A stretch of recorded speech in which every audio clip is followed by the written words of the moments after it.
난 필요 없네. 주님만 경배해. 아멘. 전능하사 천지를 만드신 하나님 아버지를 내가 믿사오며 그 외아들 우리 주 예수 그리스도를 믿사오니 이는 성령으로 잉태하사 동정녀 마르게 나시고 본디오 빌라도에게 고난을 받으사 십자가에 못 박혀 죽으시고 장사한 지 사흘 만에 죽은 자 가운데서 다시 살아나시며 하늘에 오르사 전능하신 하나님 우편에 앉아 계시다가 저희로서 산자와 죽은 자를 심판하러 오시리라. 성령을 믿사오며 거룩한 공예와 성도가 서로 교통하는 것과 죄를 사하여 주시는 것과 몸이 다시 사는 것과 영원히 사는 것을 믿사옵나이다. 아멘.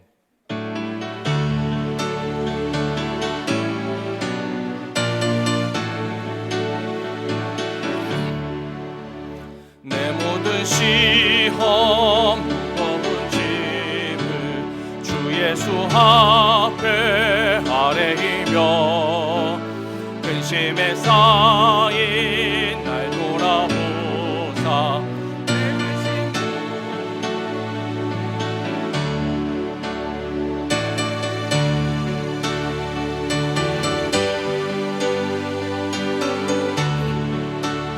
쓰러질 때 불쌍히 여겨 구원해 주님, 은혜의 주님 오직 예수. 내 모든 괴로움 닥치는 환난 주 예수 앞에 아뢰이며 아멘. 주께서 친히 날 구해 주사 넓으신 사랑 베푸시네. 무거운 짐을 나 홀로 지고 견디다 못해 쓰러질 때 불쌍히 여겨 구원해 주님, 은혜의 주님 오직 예수. 내 짐이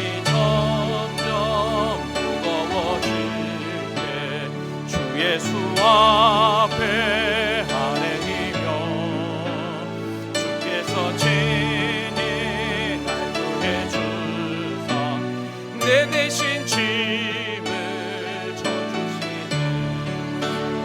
무거운 짐을 나 홀로 지고 나 못해 쓰러질 때 불쌍히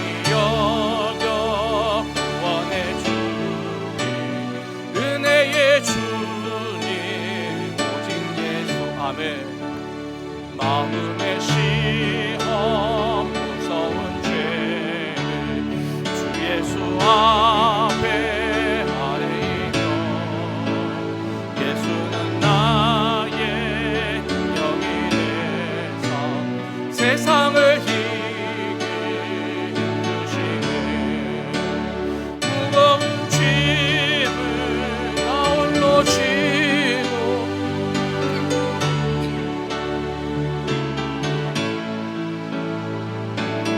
여겨 구원해 은혜의 주님 오직 예수. 아멘.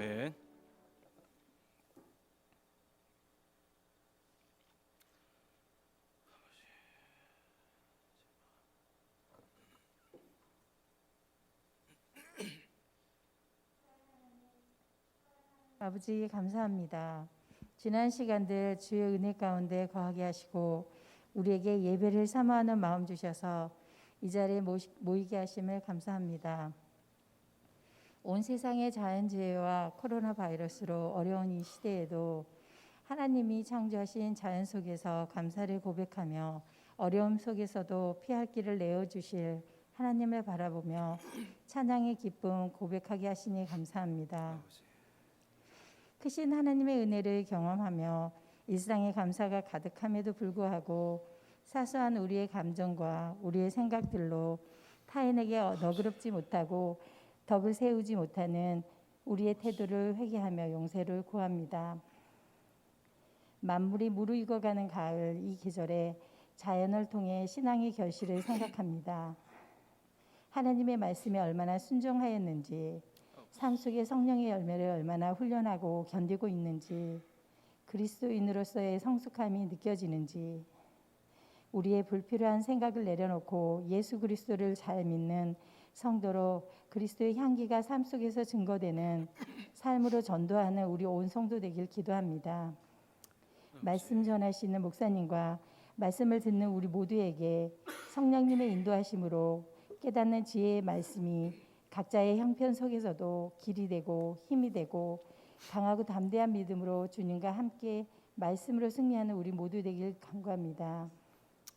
우리의 자녀들과 교육부의 어린 자녀들에게도 하나님의 말씀이 진리임을 바로 알게 하시고 세상 속에서도 그리스도인임을 자랑하는 모두들 되게 하여 주옵소서. 복음을 전하시는 선교사님들의 어려움을 아시는 주께서 또 다른 전도와 선교의 길을 열어주셔서 온 열방이 더욱 예수 그리스도를 아는 이 세대로 변화되게 하여 주옵시고 시대와 환경을 주관하시는 주님을 의지하며 복음만이 전부가 되는 젊은 세대들이 더욱 많아지기 원합니다. 육신의 생각은 사망이요 영의 생각은 생명과 평안이니라. 로마서 8장 6절의 말씀 붙들며 이 모든 말씀 예수님의 이름으로 감사하며 기도합니다. 아멘.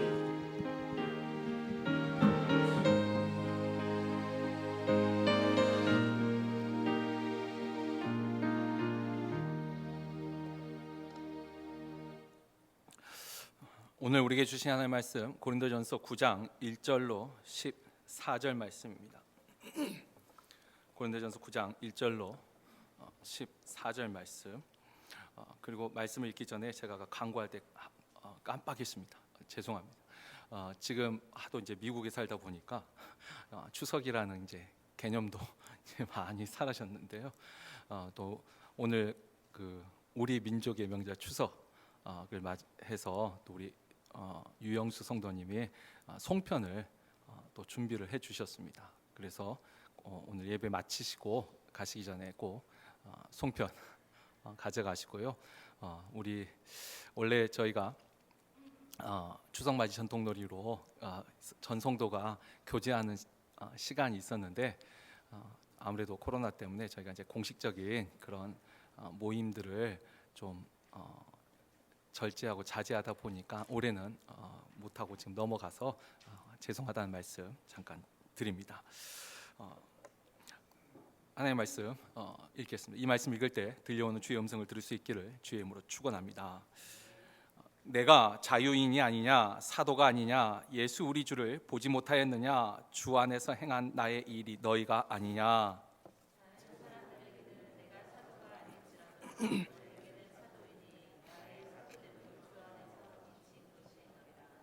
나를 비판하는 자들에게 변명할 것이 이것이니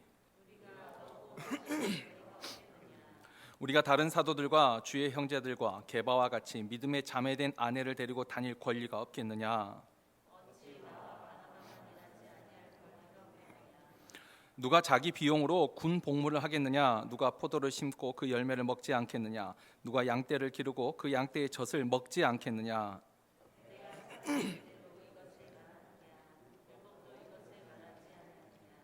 모세의 율법에 곡식을 밟았던 소에게 망을 씌우지 말라 기록하였으니 하나님께서 어찌 소들을 위하여 염려하심이냐.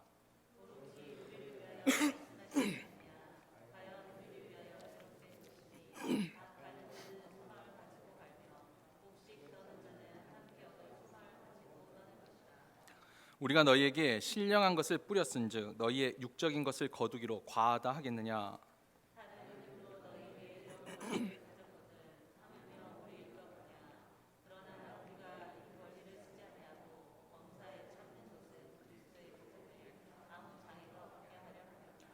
성전의 일을 하는 이들은 성전에서 나누는 것을 먹으며 제단에서 섬기는 이들은 제단과 함께 나누는 것을 너희가 알지 못하느냐.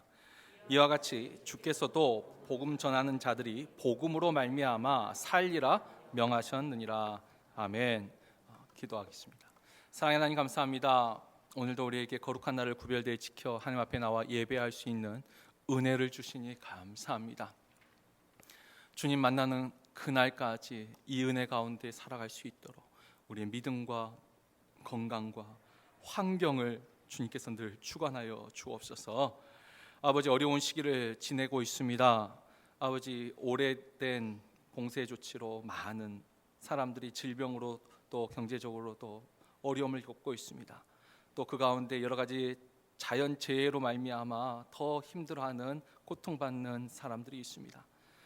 또한 선교지에서 정말 주의 주신 사명 붙잡고 견디고 있는 주의 종들도 있습니다. 하나님, 그들을 불쌍히 여겨 주옵소서. 이 땅의 죄악과 우리의 죄악을 용서하여 주옵시고 주님 앞에 기도하는 주의 백성이 있음을 기억하사 이 땅을 긍휼히 여겨 주시고 은혜를 베풀어 주옵소서.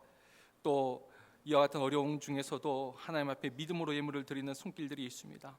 하나님, 그 손길에 복을 주셔서 손으로 하는 그 일들이 형통하게 하여 주시고 그들의 장래에 늘 동행하셔서 하나님 생각지 못할 때 생각지 못한 사람들을 통하여 생각지 못한 사건들을 통하여 역사하시는 시간과 사건을 주관하시는 그 하나님을 만날 수 있도록 은혜를 베풀어 주옵소서. 아버지, 우리의 손이 베푸는 손이 될지언정 꾸이는 손이 되지 않게 하여 주옵소서. 이제 주의 음성을 듣습니다. 말씀을 들을 때 깨달아 알 수 있는 영적인 눈과 귀가 열리도록, 또 전한 자의 입술을 주장하사 온전히 주의 마음 같은 마음이 전달되도록 성령 하나님 이 시간 함께하여 주옵소서. 지금까지 교회를 위하여 수고한 또 주연사 집사님, 그 앞길을 하나님께서 인도하여 주시고 이 땅에 있는 우리 한민족을 위하여 또 이 나라를 위하여서 유익한 일들을 하려고 힘쓰고 있사오니 하나님 특별히 건강을 붙잡아 주시고 또 저가 하는 일 가운데 돕는 자의 손길을 더하셔서 주신 그 사명 잘 감당케 하시고 특별히 하나님을 찬양하는 믿음의 복을 또한 더하셔서 하나님께서 그 앞길을 복을 내려 주옵소서. 감사드리며 이 모든 말씀 우리 주 예수 그리스도 이름으로 기도합나이다. 아멘. 우리가 지난주 고린도전서 지난주까지 고린도전서 8장을 통해서 우리가 이제 우상의 제물을 통하여 특별히 하나님을 경외하는 그 믿음 또 사랑을 뿌리로 해서 올바른 지식을 갖는다면 그것은 강한 믿음을 가질 수 있는 것. 그러나 그 강한 믿음과 함께 우리가 남의 믿음을 세워주는 덕, 우리 믿음을 세운 것은 우리의 덕이지만 남의 믿음을 세워주는 그 믿음의 건더, 이것에 대해서 우리가 지난주까지 말씀을 묵상했습니다. 사실 이 주제가 아직 안 끝났습니다. 이 8장부터 오늘 우리가 읽은 9장 그리고 앞으로 보게 된 10장까지 이 8장부터 10장까지가 계속 이 믿음의 건덕, 다른 사람의 믿음을 세워주는 이 덕에 대한 말씀이 계속 이어지고 있어요. 그런데 9장에서는 문제가 좀 하나가 바뀌었습니다. 8장에서는 우상의 그 제물, 그러니까 음식에 관한 문제였다면 이제 9장에 와서는 이 사도 바울에 대한 고린도 교회의 비방이 있었습니다. 오늘 우리가 읽었던 3절에도 나와 있죠. 나를 비판하는 자들에게, 나를 비판하는 자들. 그러니까 사도 바울을 직접적으로 비방하고 비난하는 사람들이 고린도 교회 안에 있었습니다. 사도 바울이 지금 이 문제를 이야기하면서 이 문제를 해결하는 똑같은 키워드는 이제 건덕이에요. 어떻게 사도 바울이 자신을 비방하는 이 문제를 믿음의 건덕으로 설명하고 또 권면하고 있는지, 그것을 통해서 우리는 또 무엇을 배울 수 있고 우리의 신앙생활에 어떤 유익이 있는지 우리가 또 2주 동안 이 고린도전서 9장을 통해 말씀을 묵상하고 은혜를 나누고자 합니다. 먼저 이 고린도 교회 안에서 발생한 바울에 대한 이 비판에 대해서 우리가 조금 알고 가는 것이 도움이 되겠습니다. 한번 여기에 대해서도 제가 한번 말씀을 드렸는데 혹시 또 기억을 되살려 보세요.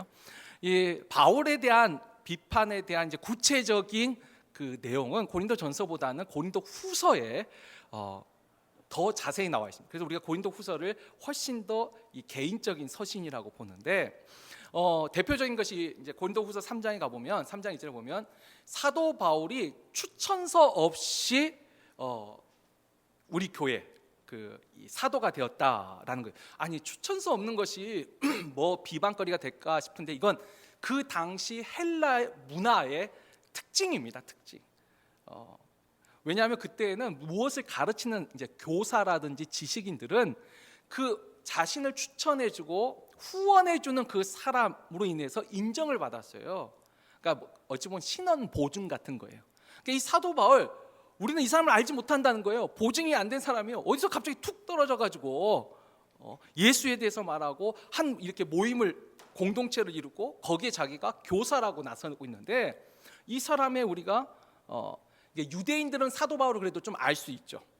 그러나 고린도 교회처럼 헬라인들, 이방인들은 정말 낯선 사람이에요.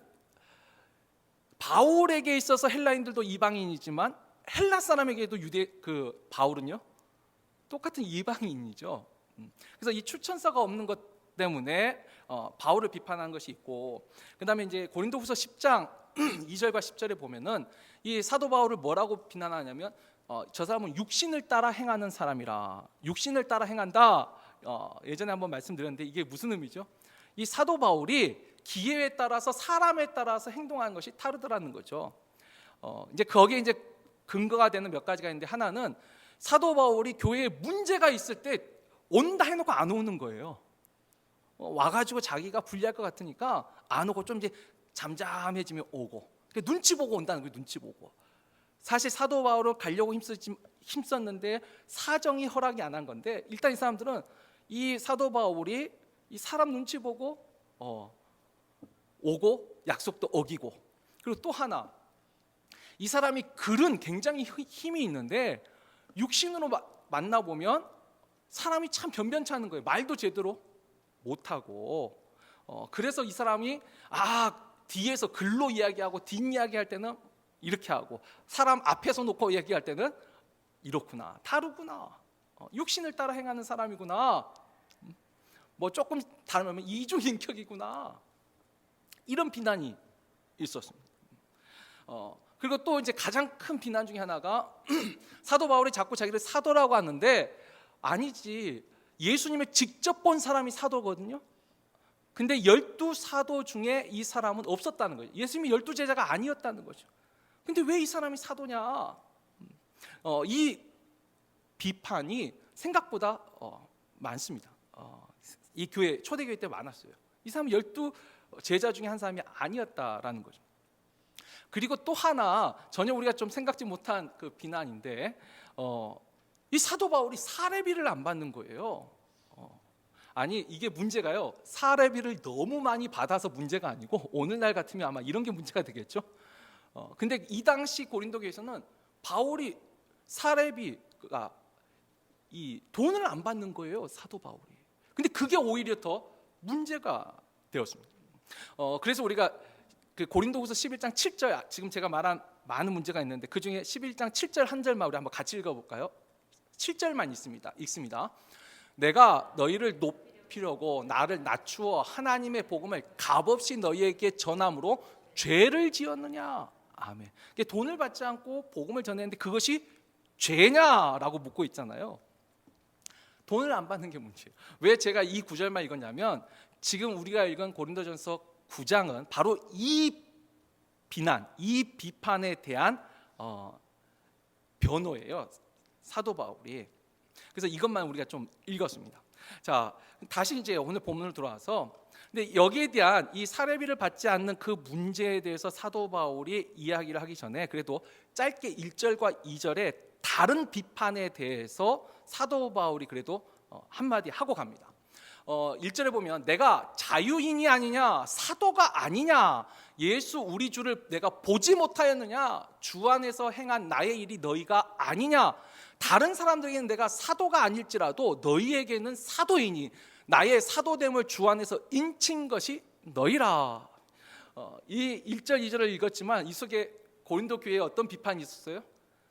사도 바울을 당신은 사도가 아니에요, 당신은 목회자가 아니에요, 사도가 아니라는 비판이 있었어요.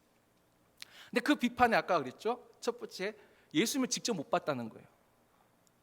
근데 사도 바울이 뭐라 말하죠? 나는 직접 보았다. 어디서요?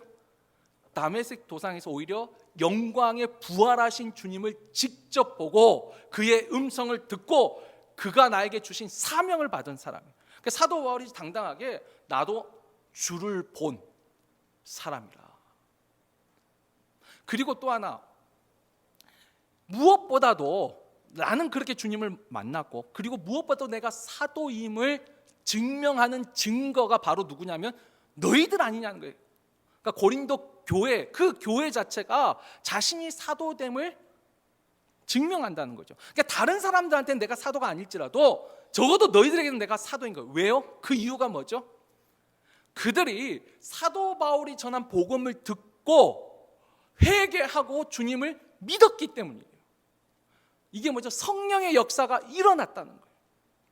그러니까 주님이 세례받을 때 이는 내 사랑하는 아들이요 내 기뻐하는 자라, 성령이 하늘에서 나는 음성과 함께 비둘기같이 내림으로 예수 그리스도를 하나님의 아들로 증언하듯이 성령이 바울을 통해서 역사했다는 거예요. 무엇보다도 너희가 회개하고 너희가 예수를 믿었고 그렇게 해서 교회가 탄생이 됐다라는 거예요.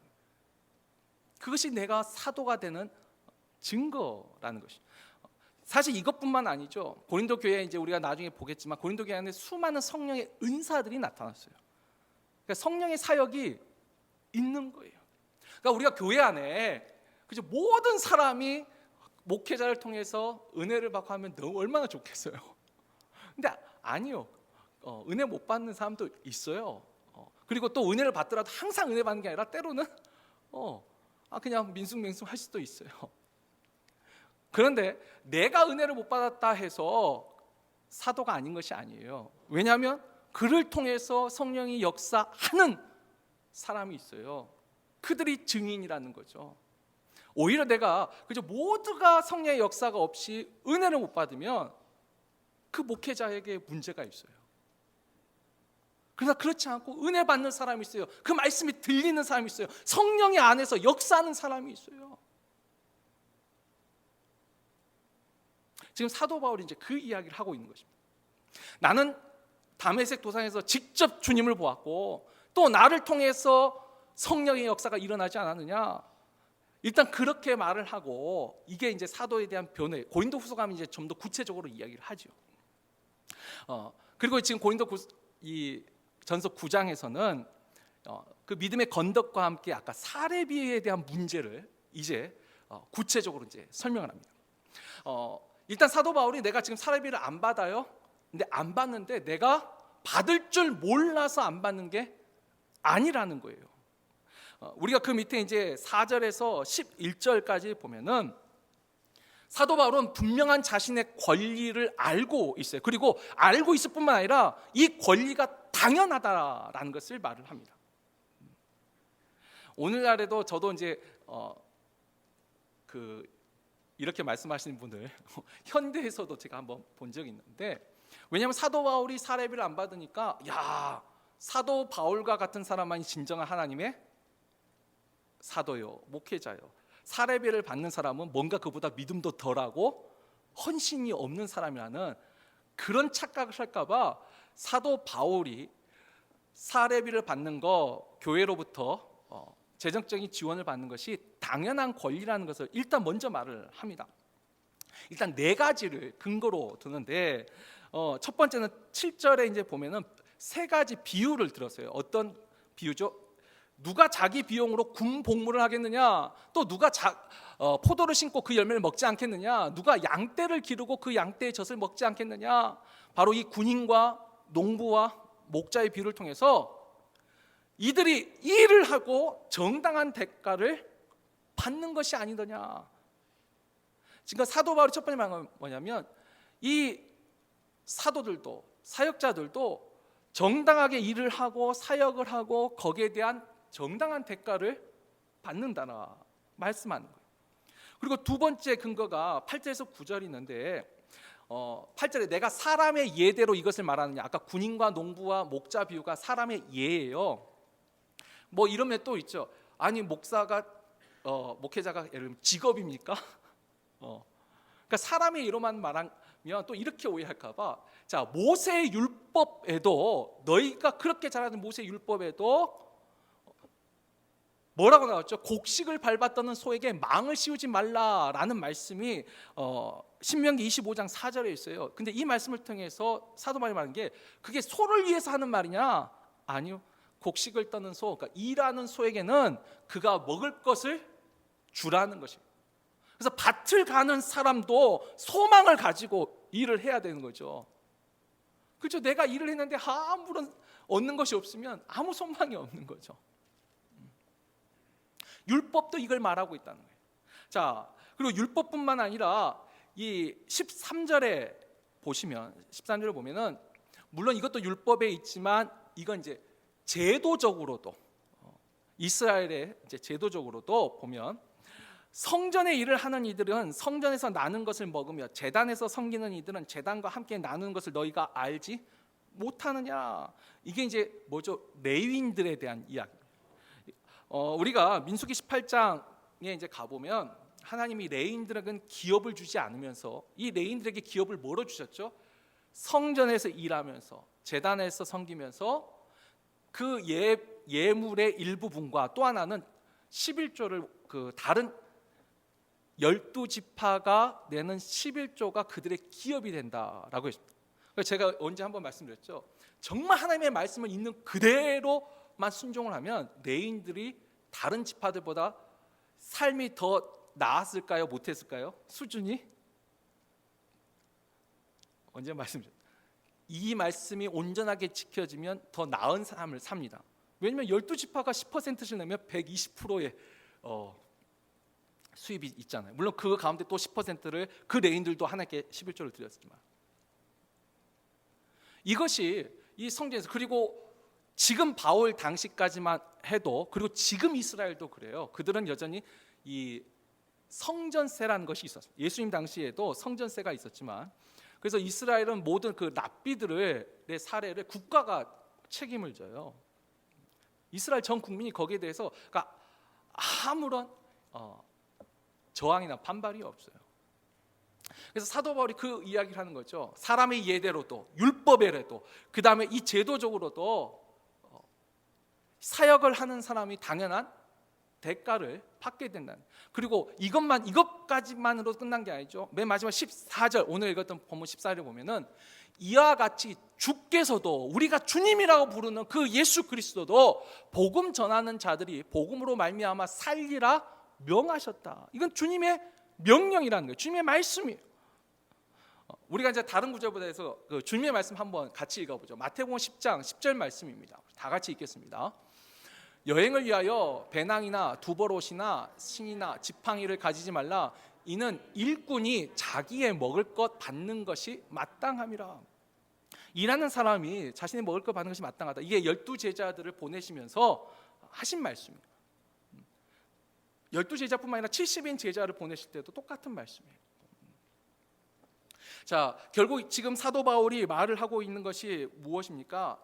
이 사도들도 일하고 있다는 거예요. 일꾼이에요. 단지 하나님의 일꾼이고 교회의 일꾼인데, 일을 하면서 거기에 대한 정당한 대가, 그 정당한 대가로 자신의 삶의 생활의 가장 기본권을 보장받는 것이 당연하다라는 것을 이 네 가지를 들어서 이야기를 합니다. 그러니까 이것은 권리죠. 당연한 거예요. 자, 그러면 또 하나 또 들어가 보죠. 그러면 이 사도는, 이 사역자들은 어떤 사역을 하는 건가요? 그럼 도대체 무슨 일을 하는 건가요? 아까 농부는 밭을 갈고, 그 다음에 군인은 방어를 하고, 목자는 양떼를 치고, 그러면 이 사도들은, 사역자들은 어떤 일을 하는 거죠? 그게 이제 11절에 나옵니다. 11절에 보면 우리가 너희에게 신령한 것을 뿌렸은즉, 신령한 것을 뿌렸다라고 했습니다. 근데 여기서 신령한 게 뭘까요? 갑자기 뭐 신들림으로 뭐 점쳐주고 뭐 이런 거일까요? 그게 아니고 여기서 말하는 신령한 것이 뭐죠? 뿌렸다고 했어요. 가장 중요한 건 말씀을 너희에게 전했다는 거예요. 하나님의 말씀을 전했다는 거예요. 하나님의 뜻을 너희에게 알려주었다는 거예요. 그리고 말씀을 전했을 뿐만 아니라 뭐죠? 교회에서 봉사합니다. 교회를 섬겨요. 이 사도들이 단순히 말씀만 전한 게 아니에요. 여러 가지 교회에서 일들, 사람들이 모였을 때 얼마나 많은 일들이 생겨납니까? 여러분, 사람들이 모임이 그냥 모인다고 그냥 되나요? 아니요, 그 안에 질서가 있고 그 안에서 발생하는 여러 가지 일들이 있어요. 교회를 섬겨요. 그리고 또 하나, 아주 이게 또 중요한 거예요. 우리가 히브리서 13장 17절에 보면 너희를 인도하는 자들에게 순종하고 복종하라. 왜냐하면 그들이 깨어 경성하기를 너희를 위하여 자신이 회개할, 회개가 리펜트 회개가 아니고 카운트하는 거. 자신이 너희들을 대해서 책임질 사람으로 깨어서 기도하고 너희를 위하여서 말씀을 가르친다는 거예요. 그래서 그들로 하여금 이 일을 즐거움으로 하게 하되 근심으로 하게 하지 말라. 그리고 근심을 하게 했을 때 너에게 유익이 없느니라. 이게 이제 뭐냐면 이 사역자들이 영적 책임을 가지고 사역을 한다는 거예요. 여러분도 기도하시죠? 당연히 기도하신죠. 근데 여러분들 솔직하게 저부터 말할게요. 저도 목회자가 되기 전에 제 기도의 90% 이상은 저를 위한 기도예요. 제 가족을 위한 기도예요. 그리고 나머지 한 10%를 그때 제가 교사를 하고 있었거든요. 제가 가르치는 아이들을 위해서 기도해요. 왜냐하면 제 기도하기가 너무 바빠요. 안 그러셨어요? 또 여러분이 지금 기도할 때도 어떠세요? 제일 먼저 나오는 기도 어떤 기도세요? 가족과 우리 자신을 위한 기도 아니에요? 그런데 목회자가 되고 나면 하나 바뀝니다. 그게 목회자기 때문에 그런 것 같아요. 제가 우리 제 아내하고도 그런 솔직한 말을 했는데 저는 목사 안 됐으면 새벽 예배 안 했을 것 같아요. 솔직하게. 그래서 지금 새벽 예배 하시는 분들이 여러분 저보다 믿음이 더 좋으신 분들이에요. 새벽 예배를 하시는 분들은 저는 목사이기 때문에 하는 거고 그분들 목사가 아닌데도 하잖아요. 하나님 보시기에 여러분의 믿음이 훨씬 더 커요. 주일날 예배 이렇게 매주 오시는 거요? 제가 제 스스로 아는데 저는 목사 안 됐으면 저 가끔씩 빠졌을 거예요. 저는 제가 목회자 된 게 제가 믿음이 좋아서 목회자가 된 게 아니고 여러분보다 믿음이 없기 때문에 하나님 저를 목사로 시켜주신 것 같아요. 그게 저한테 은혜예요. 그거 아니면 이렇게 기도하려고 애쓰지도 않았을 거예요. 남을 위해서 제가 기도할 성격이 별로 아니에요. 저 그렇게 아주 착한 사람이 아니에요. 그런데 목회자가 되니까 제 기도 먼저 하면 죄 짓는 것 같아요. 그런 마음이 그게 하나님 주신 은혜겠죠. 그리고 여러분 자기 기도만 해보세요. 그리고 나중에 기도 한번 시간 재보세요. 내 기도만 하는 사람은 절대 1시간 이상 저는 기도 못한다고 생각합니다. 기도 오래 하시는 분들은 저희 어머니가 보통 한번 기도하시면 제일 짧을 때가 2시간, 보통 4시간을 기도하세요. 4시간 동안 제가 물어봤어요. 뭔 기도를 하냐고. 근데 제가 저희 어머니 수첩을 보고 그 수첩에 400명 이상의 이름이 적어져 있어요.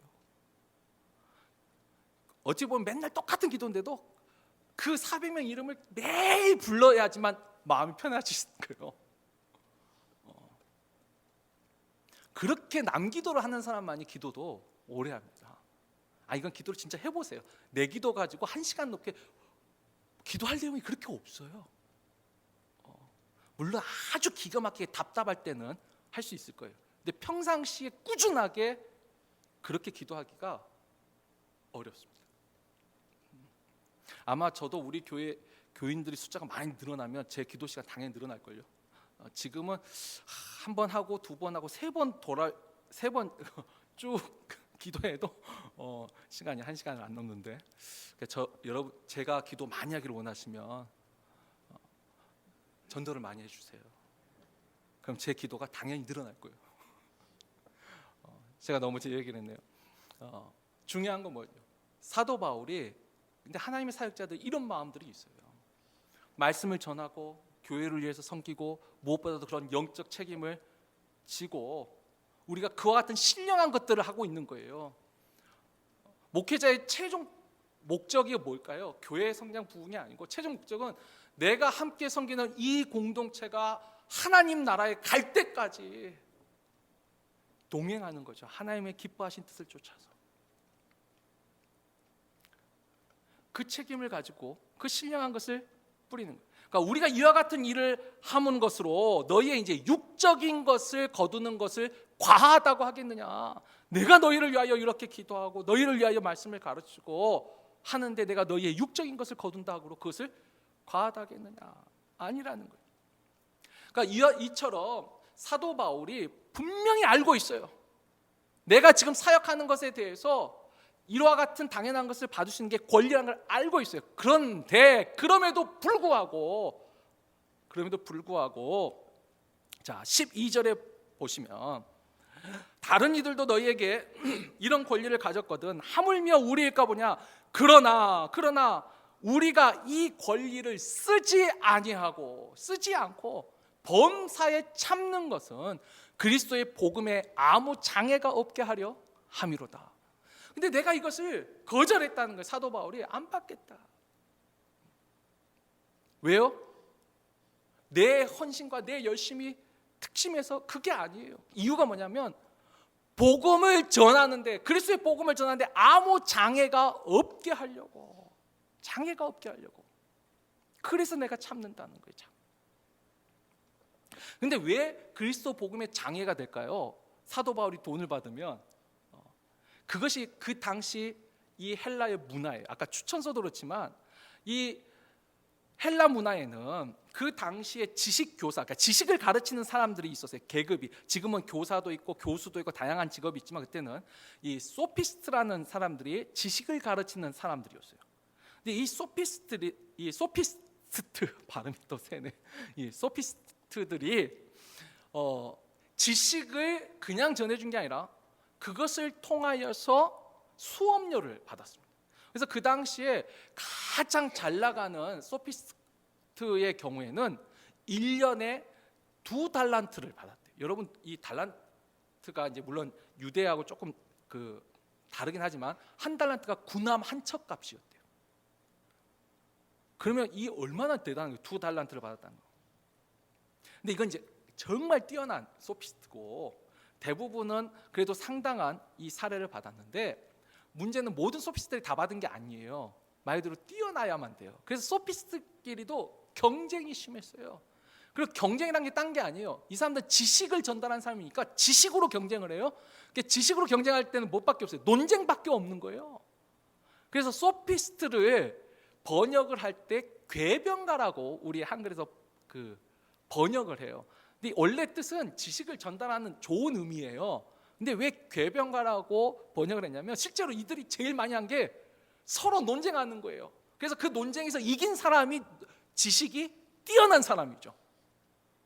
그리고 그렇게 이긴 사람이 다른 힘을 가진 재력을 가진 사람들한테 주목을 받게 되고 그 사람들이 선생으로 들어가게 되는 거예요. 그리고 그 사람 밑에 학생들이 많이 모이게 되는 거죠. 그리고 그와 같은 논쟁에서 이기고 그와 같은 이 가치, 이 값어치를 가졌다는 것이 어디서 나오냐면 그가 받는 아까 사례를 통해서 알게 되는 거예요. 아까 2달란트 받는 소피스트는 위대한 지식인인 거예요. 아니 오늘날도 그렇지 않아요? 직장에서 우리가 그 사람이 높은 지위에 있다 낮은 지위에 있다 또 좋은 직장이다 나쁜 직장이다 솔직히 뭘로 따져요? 뭘로 우리가 쉽게 계산해요? 받는 봉급 아니에요? 똑같이 나 과장입니다. 근데 삼성의 과장과 중소기업의 과장이 똑같은 지위는 아니죠. 근데 만약에 중소기업에서 삼성의 과장보다 더 많은 돈을 준다면 아마 대부분 사람이 다 중소기업 갈걸요? 제가 너무 무리한 생각인가요? 자, 아무튼 이런 분위기, 이게 사회적 분위기예요. 그 사회적 분위기에서 이 사도 바울이 지식을 전달하는데 돈을 안 받아요. 그건 뭐죠? 이 사람 자신 스스로 그 지식이 값어치가 없다라는 거, 없다라고 이들이 오해하는 거예요. 또. 그리고 또 하나, 만약에 받으면요, 이 사람도 그들과 똑같은 사람이구나. 지식을 가르치는. 그러니까 이래도 오해, 저래도 오해인데 사도 바울이 복음을 전하는 데 있어서 이 소피스트의 행위가 너무 일반적이니까 자기도 그렇게 하다 보면 이 사람들이 오해를 하겠다는 거예요. 지금 사도 바울이 전하는 것은 세상의 여러 지식 중에 하나가 아니라 오직 우리의 생명을 구원할 수 있는 유일한 지식이에요. 유일한 복음이에요. 구원을 얻게 하는, 영생을 얻게 하는, 이 세상의 모든 학문을 배설물처럼 여기처럼 다 버릴 수 있는 그 고귀한 것을 내가 돈을 받고, 그러니까 사례비를 받았을 때 이 사람들이 지식을 파는 것이라고 오해할까 봐, 그래서 그것을 거부한 거예요. 자, 그런데 여러분 여기서 이제 하나 오해를 하시면 안 돼요. 그럼 사도 바울은 어떻게 생활을 했을까요? 실제 생활은 어떻게 했을까? 우리가 사도 바울에 대해서 그래도 교회를 오래 다니신 분들은 하나 알고 있는 단어가 있죠. 자비량 선교라는 말, 자비량. 그래서 우리가 흔히 생각할 때 사도 바울은 자기가 직접 일해서 일하고 생활비를 충당하고 복음을 전했다라고 생각해요. 그래서 제가 사실 미국에 와서도 제가 그런 분을 한번 만난 적이 있어요. 직접 일하면서 목회하는 분이 정말 훌륭한 목회자라고 생각하시더라고요. 제가 그 생각을 좀 한쪽으로 치우쳤다는 생각이 들었어요. 왜 그럴까요? 자, 일단은 그 사도 바울이 자비량으로 복음을 전했다, 그 말 맞습니다. 일단 우리가 성경 구절 한번 읽어볼까요? 사도행전 18장 2절 3절 말씀입니다. 우리 한번 다 같이 읽습니다. 아굴라라 하는 본도에서 난 유대인 한 사람을 만나니 글라우디오가 모든 유대인을 명하여 로마에서 떠나라 한 거로, 그가 그 안에 브리스길라와 함께 이탈리아로부터 새로 온지라 바울이 그들에게 감해 생업이 같으므로 함께 살며 일을 하니 그 생업은 천막을 만드는 것이더라. 아멘.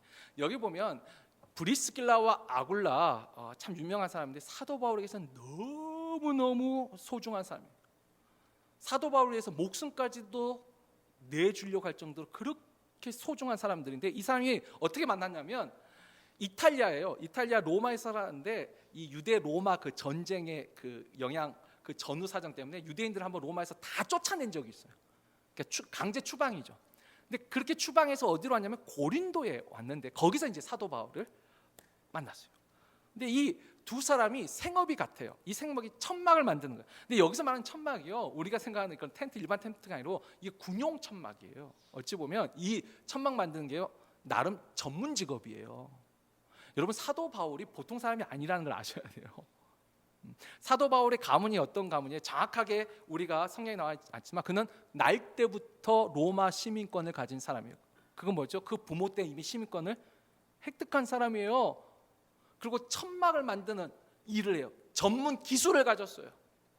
거기다가 청년 시대는 예루살렘의 이 가말리엘 문화에서 율법을 배울 때는 이거 유학생이에요. 쉽게 말하면.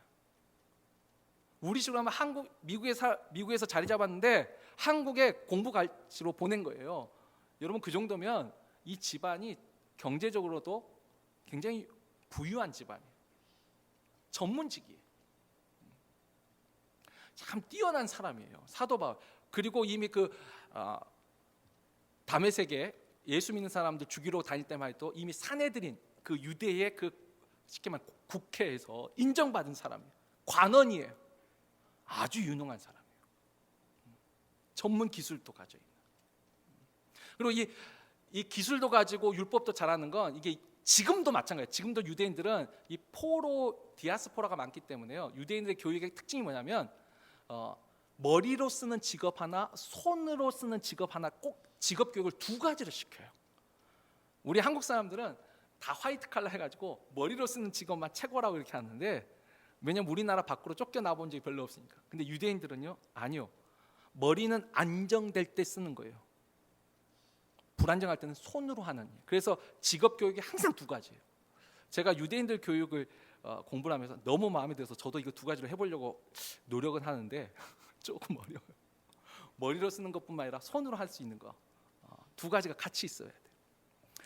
아무튼 교육을 잘 받은 사람이에요, 사도 바울이. 그래서 이 아굴라, 항상 브리스길라가 먼저 나온 거 보면 이 아내가 훨씬 더 영향력이 큰 것 같은데, 아무튼 이 부부와 함께 천막을 만들면서 일을 했습니다. 자, 그런데 이것만 했을까요? 여러분, 우리도 일을 해보지만 생업만 하기도 바빠요. 여러분, 두 가지 일들을 동시에 한다는 게 쉽지 않습니다. 아까 했죠, 손으로 하는 일, 머리로 쓰는 일 한다 해도 두 가지, 유대인들이 두 가지 동시에 하는 게 아니에요. 상황에 따라서 안정되면 머리를 쓰는 일을 주로 하는 거고, 어디로 갑자기 피난하건지 힘들 때 손으로 쓰는 일을 하는 거죠. 이게 세컨잡이지 투잡 의미는 아니에요. 사도 바울이 이와 같은 일을 했지만 띄엄띄엄합니다. 띄엄띄엄. 아마 브리스길라와 아굴라 부부가 많이 도와줬을 것 같아요. 자, 근데 오늘 우리가 또 본문 6절에도 보면은 어찌 나와 바나바만 일하지 아니할 권리가 없겠느냐. 이 바나바도 자비랑 선교사예요. 근데 이 바나바는 무슨 일을 했다는 말은 없고, 근데 바나바는 원래 집안이 부유해요. 그래서 우리가 사도행전 4장 36절 37절 보면 자기 집안의 재산을 팔아서 이 교회를 돕는 장면이 나와요. 근데 사도 바울은 집안도 괜찮아요, 자신의 직업도 괜찮아요, 참 모든 게 괜찮아요. 자, 여기까지는 대부분 많이 알고 있어요. 그러나 우리 한 구절을 더 보죠. 고린도후서 11장 8절에서 9절 말씀입니다. 그리고 로마서 16장 1절에서 4절 말씀을 우리가 계속 이어서 연달아서 교독을 하죠. 제가 먼저 읽겠습니다. 고린도후서 11장 8절에서 그래요? 아까 11장 7절이 있었는데요. 11장 7절 밑에 8절 아까 있던데. 네, 여기 8절 9절 8절부터 제가 먼저 읽겠습니다. 내가 너희를 섬기기 위하여 다른 여러 교회에서 비용을 받는 것은 탈취한 것이라.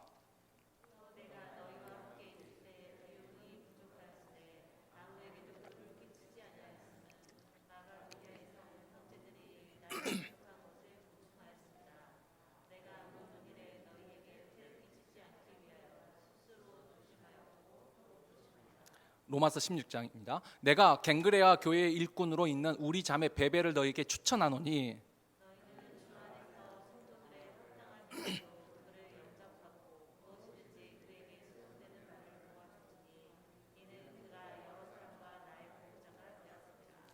너희는 그리스도 예수 안에서 나의 동력자들인 브리스가와 아굴라에게 문안하라.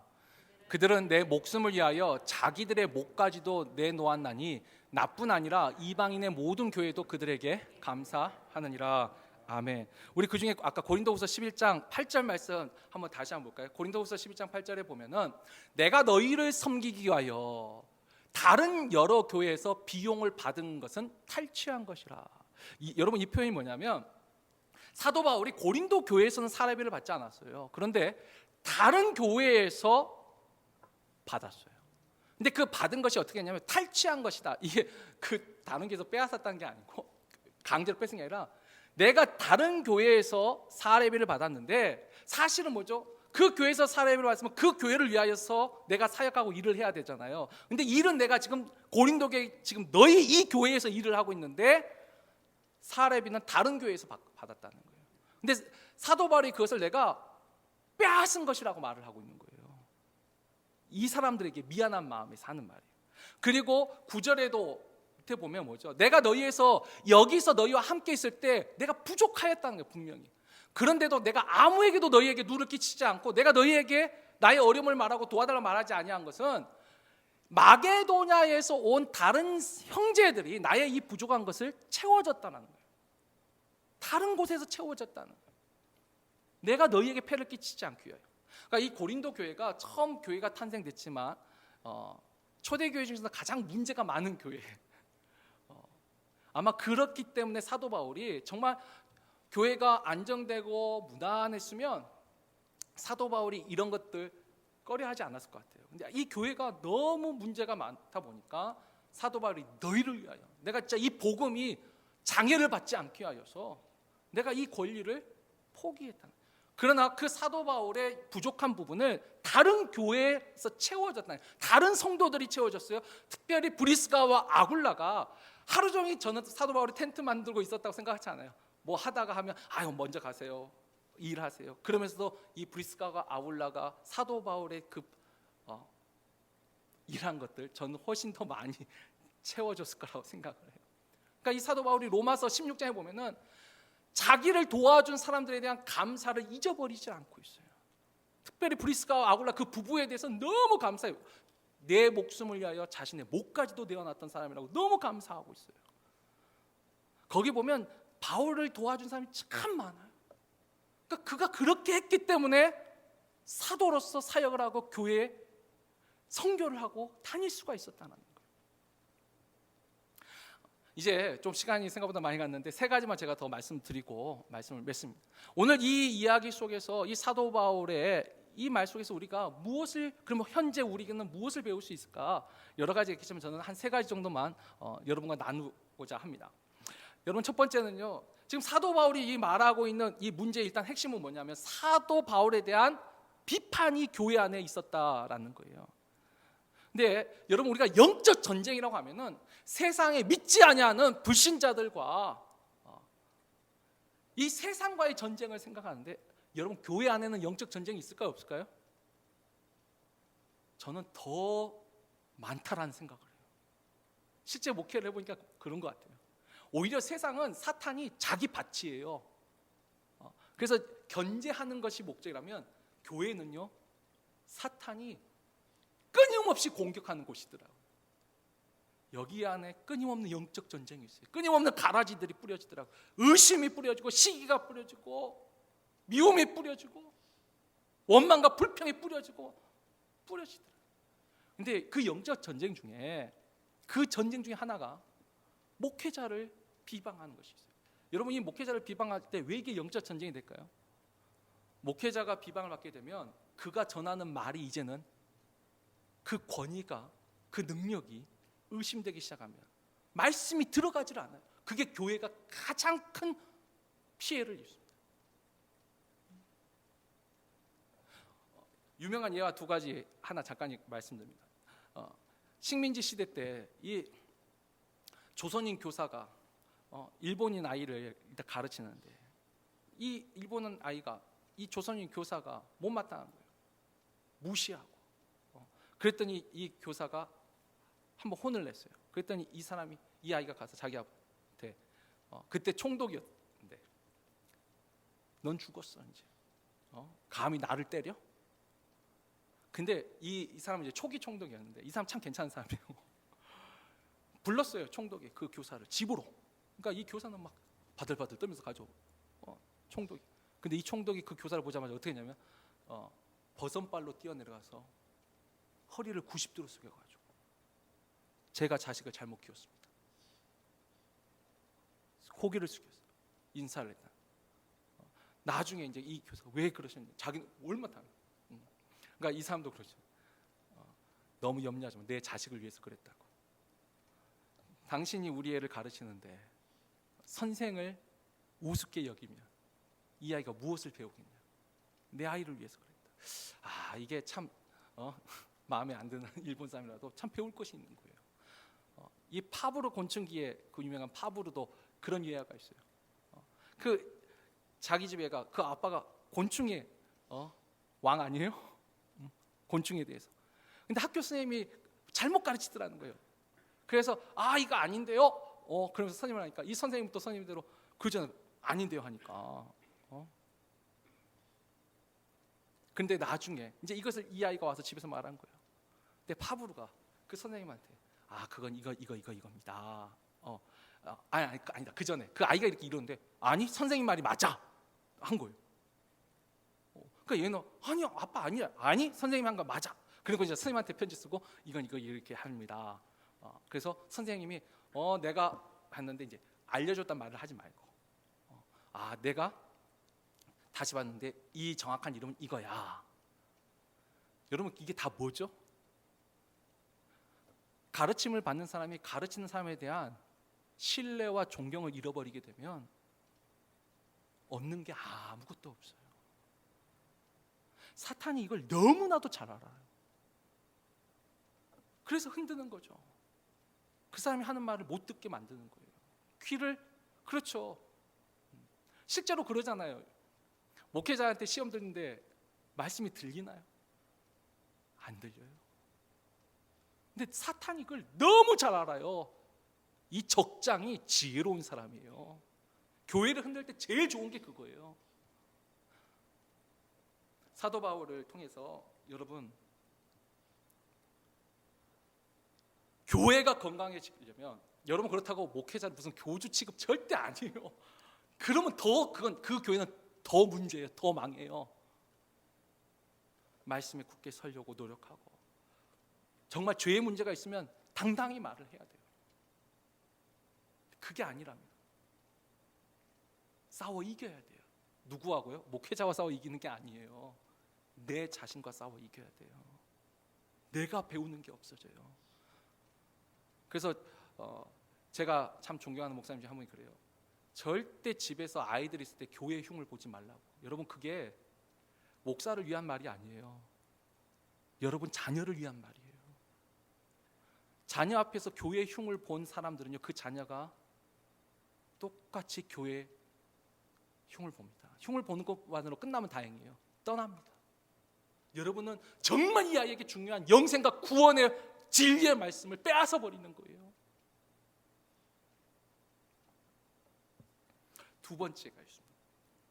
지금 사도 바울이 분명히 자비양을 하지만 아니요. 어떻게 했어요? 돕는 사람들이 있었어요. 그 부족한 것들을 채운 사람들이 있었어요. 여러분, 정도하고 선교하는 것도 분명히 일이에요. 사역이에요. 목회도 사역이에요. 근데 그것을 후원하는 사람들이 있었어요. 거기에 대해 바울은 감사해 잊지 못하죠. 목회자가 자신을 돕는 사람을 어찌 잊을 수가 있어요. 똑같은 사람이에요. 새벽에 기도하더라도 그 사람들을 위해서 더 기도하지 않을 수가 없어요. 그것까지 뭐라고 하면 안 돼요. 기도해요. 엘리사를 섬겼던 수넴 여인을 엘리사가 얼마나 아껴요. 아니, 인간적인 감사도 있어요. 근데 여러분, 그런 거 다 빼고도 우리가 믿는 주님의 말씀, 주님의 약속이 제일 중요해요. 우리 말씀 한 구절 있죠. 마가복음 10장 29절에서 30절 말씀입니다. 우리 한번 다 같이 읽습니다. 예수께서 이르시되 내가 진실로 너희에게 이르노니 나와 복음을 위하여 집이나 형제나 자매나 어머니나 아버지나 자식이나 전토를 벌인 자는 현세에 있어 집과 형제와 자매와 어머니와 자식과 전토를 100배나 받되 박해를 겸하여 받고 내세에 영생을 받지 못할 자가 없느니라. 아멘. 나를 위하여 쓰는 것이 아니에요. 나와 내 가족을 위한 건 모든 사람이 다 똑같아요. 근데 주님을 위하여, 복음을 위하여, 정말 여러분 주님과 복음을 위하여 후원하는 게 뭐라고 생각하세요? 교회를 섬기는 거예요. 또한 선교사와 목회자들을 후원해 주는 거예요. 도와주는 거예요. 그럴 때 주님이 약속하셨어요. 이 땅에서도 너희가 100배의 축복을 받을 것이에요. 여러분, 100배의 축복을 우습게 여기지 마세요. 어마어마한 복이에요. 그래서 여러분들이 정말 목회자를 내가 잘 섬겼을 때 나에게 일어나는 일들과 목회자의 마음을 근심케 하고 아프게 했을 때 일어나는 일들의 차이를 당장 나타나면 그게 얼마나 좋겠어요. 저도 그러면 진짜 좋겠어요. 근데 하나님은 그렇게 안 하시더라고요. 근데 5년이고 10년이고 쭉 길게 보세요. 정말 믿음 안에서 하나님을 위하여 그들을 후원하고 돕는 사람들의 삶과 그렇지 아니한 삶의 차이를 보세요. 그리고 이미 아시는 분도 많으실 거예요.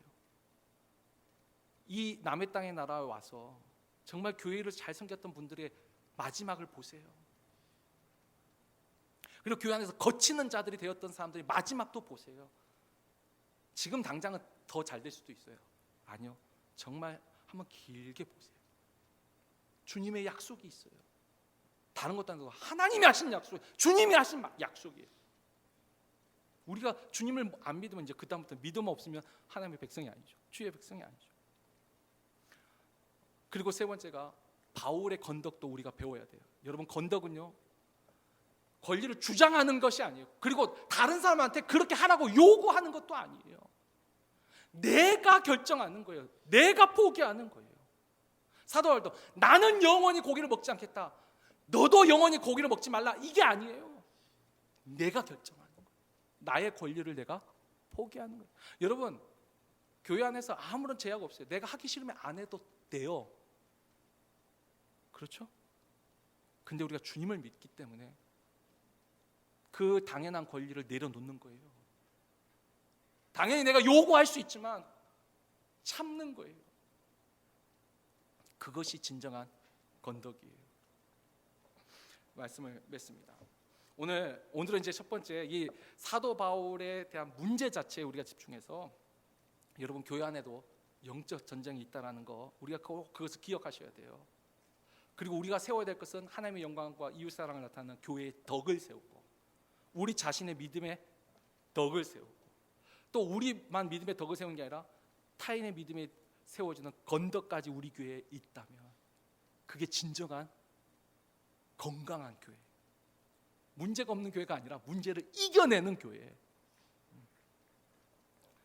이와 같은 교회가 되도록 우리가 올바른 지식 안에서, 하나님을 경외하는 그 사랑 안에서 올바른 지식과 또한 믿음의 덕을 세워가고 믿음의 건덕을 갖는 우리 모두가 되기를 주의 이름으로 축원합니다. 우리 이 시간에 말씀을 붙잡고 한번 기도할 때, 이 사도 바울이 지금 하고 있는 그 이야기 속에서 오늘 우리가 얻었던 교훈들 가지고 딴 거 하나 보죠.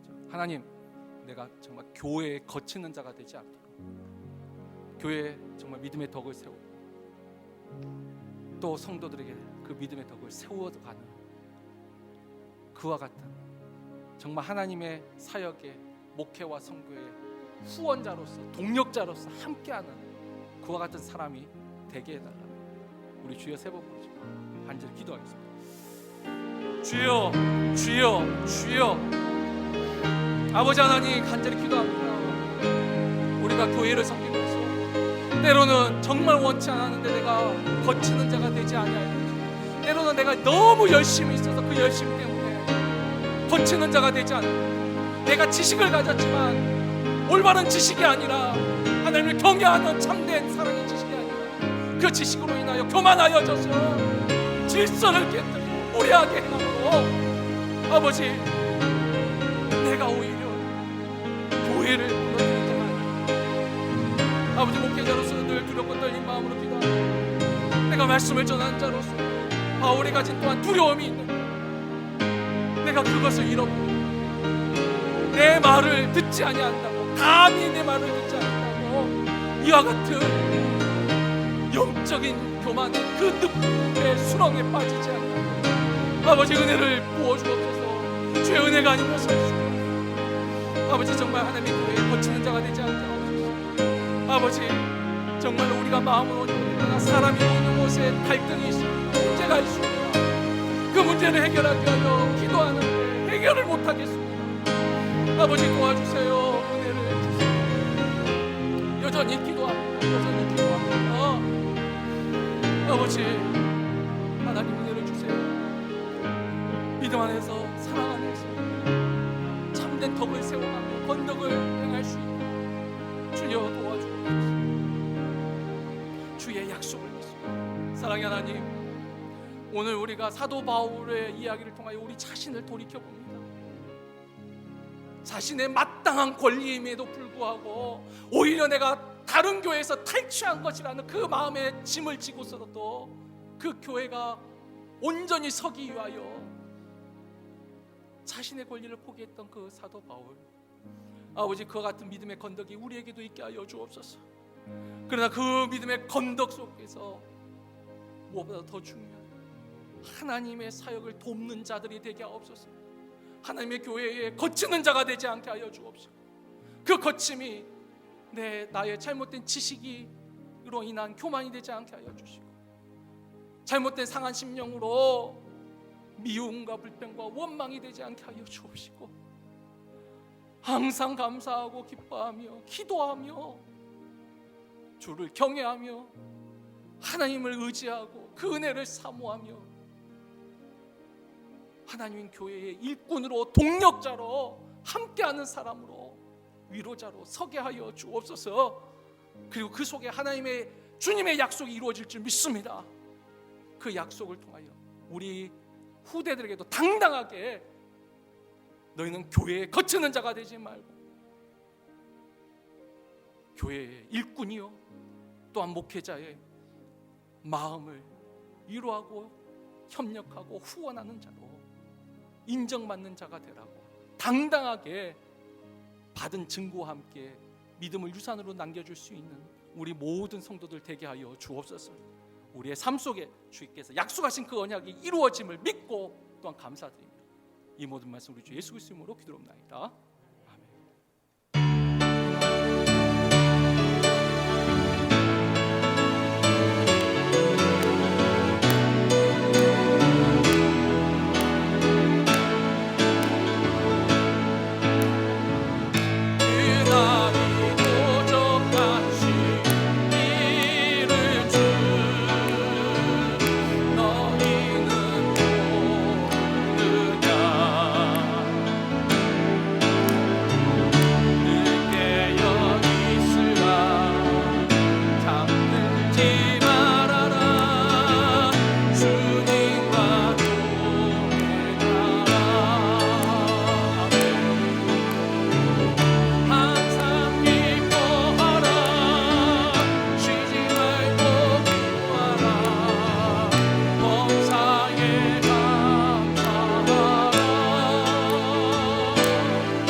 이제는 우리 주 예수 그리스도의 크신 은혜와 성부 하나님의 크신 사랑과 성령 하나님의 감화 감동 교통 충만케 하심이 하나님의 교회의 일꾼이요 또한 사역자요 또한 그들을 돕는 자로 교회에 거치는 자가 되지 아니하기를 마음에 결단하고 또 나의 마땅한 권리일지라도 믿음의 덕을 세우기 위하여 그것을 내려놓을 줄 아는 사랑의 건덕 같기를 마음에 사모하고 또한 간구하며 고개 숙인 사랑하는 우리 모든 성도들 머리 위에와 저들의 가정과 직장과 삶의 터전 위에 저들의 자녀와 저들의 미래 위에 우리가 섬기는 이 교회와 내가 태어난 나라 살고 있는 이 나라 위에 지금부터 영원토록 함께 있을지어다.